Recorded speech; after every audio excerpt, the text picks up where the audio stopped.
بسم اللہ الرحمن الرحیم رب اشرح لی صدری ویسر لی امری واحلل عقدۃ من لسانی یفقہوا قولی۔ درس نمبر 1۔ ھذا جمل، یہ اونٹ ہے۔ ھذا جمل، یہ اونٹ ہے۔ ذالک کلب، وہ کتا ہے۔ ذالک کلب، وہ کتا ہے۔ ذالک فرس، وہ گھوڑا ہے۔ ذالک فرس، وہ گھوڑا ہے۔ ھذا کتاب، یہ کتاب ہے۔ ھذا کتاب، یہ کتاب ہے۔ ھذا جمل، یہ اونٹ ہے۔ ذالک فرس، وہ گھوڑا ہے۔ ھذا کلب، یہ کتا ہے۔ ذالک جمل، وہ اونٹ ہے۔ ذالک فرس، وہ گھوڑا ہے۔ ھذا کلب، یہ کتا ہے۔ ھذا کتاب، یہ کتاب ہے۔ ذالک عربی، وہ عربی ہے۔ درس نمبر 1 کا ہم نے ترجمہ دیکھ لیا، امید ہے آپ کو سمجھ میں آ چکا ہوگا۔ اب ہم اس کی ترکیب دیکھیں گے۔ تو ترکیب عربی گرامر میں اس لیے ضروری ہے کیونکہ جب تک ہم ترکیب نہیں کریں گے تب تک ہم صحیح ترجمہ قرآن مجید کا پھر نہیں کر پائیں گے۔ تو اس کی ترکیب کچھ اس طرح ہوگی۔ ھذا اسم اشارہ مبتدا، جمل خبر، مبتدا خبر مل کر جملہ اسمیہ خبریہ ہوا۔ آپ نے اردو زبان میں اپنے گرامر میں آپ نے پڑھا ہوگا کہ مبتدا اس جز کو کہتے ہیں جملے کے جس سے جملہ شروع ہوتا ہے، اور مبتدا کے بارے میں جو بھی خبر لائی جائے تو اسے کہتے ہیں خبر۔ جیسے ھذا جمل، یہ اونٹ ہے، تو اب یہ یعنی یہ کے بارے میں خبر دی گئی کہ یہ اونٹ ہے۔ ھذا اسم اشارہ ہوا، ھذا اسم اشارہ ہے۔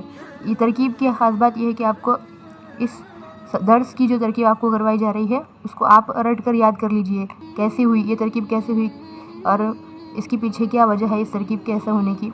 اس کے پیچھے آپ ابھی مت پڑھیے، آپ کو جیسے جیسے آپ کا درس آگے بڑھے گا آپ کو خود بخود سمجھ میں آنے لگے گا۔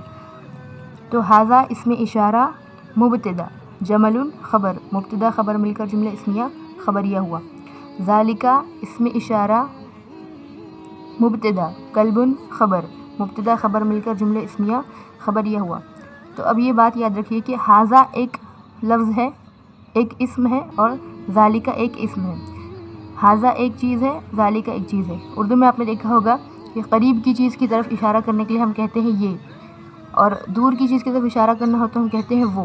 تو اسی طرح عربی زبان میں بھی قریب کی چیز کی طرف اشارہ کرنے کے لیے کہا جاتا ہے ھذا، یعنی کہ یہ۔ ھذا سے قریب کی چیز کی طرف اشارہ کیا جاتا ہے اور ذالک سے دور کی چیز کی طرف اشارہ کیا جاتا ہے۔ ھذا یہ، ذالک وہ۔ اور چونکہ ھذا اور ذالک یہ اور وہ، اس سے کسی بھی چیز کی طرف اشارہ کیا جاتا ہے، اس لیے اس کو کہا جاتا ہے اسم اشارہ، یعنی اشارہ کرنے کا اسم۔ تو ھذا اسم اشارہ مبتدا، جمل خبر، مبتدا خبر مل کر جملہ اسمیہ خبریہ ہوا۔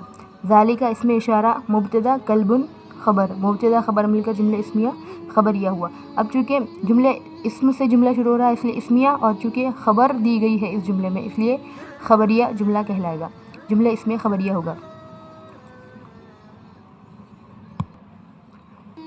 ذالک اسم اشارہ مبتدا، فرس خبر، مبتدا خبر مل کر جملہ اسمیہ خبریہ ہوا۔ ھذا کتاب، ھذا اسم اشارہ مبتدا، کتاب خبر، مبتدا خبر مل کر جملہ اسمیہ خبریہ ہوا۔ ھذا اسم اشارہ مبتدا، جمل خبر، مبتدا خبر مل کر جملہ اسمیہ خبریہ ہوا۔ ذالک اسم اشارہ مبتدا، فرس خبر، مبتدا خبر مل کر جملہ اسمیہ خبریہ ہوا۔ ھذا اسم اشارہ مبتدا، کلب خبر، مبتدا خبر مل کر جملہ اسمیہ خبریہ ہوا۔ ذالک اسم اشارہ مبتدا، جمل خبر، مبتدا خبر مل کر جملہ اسمیہ خبریہ ہوا۔ ذالک اسم اشارہ مبتدا، فرس خبر، مبتدا خبر مل کر جملہ اسمیہ خبریہ ہوا۔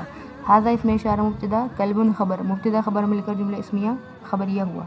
ھذا اسم اشارہ مبتدا، کتاب خبر، مبتدا خبر مل کر جملہ اسمیہ خبریہ ہوا۔ ذالک اسم اشارہ مبتدا، عربی خبر، مبتدا خبر مل کر جملہ اسمیہ خبریہ ہوا۔ تو اس میں ایک بات خاص طور پر یہ یاد رکھنے کی ہے کہ ھذا یہ، جمل اونٹ، تو اب ہے کا ترجمہ اس میں کہاں سے ہوا؟ تو یہ جو تنوین آپ کو دکھائی دے رہی ہے آخر میں، تو اس تنوین سے ہی ہے کا ترجمہ ہو جاتا ہے۔ تو ہمیں ہے کے لیے کوئی خاص لفظ لانے کے لیے عربی میں ضرورت نہیں ہے۔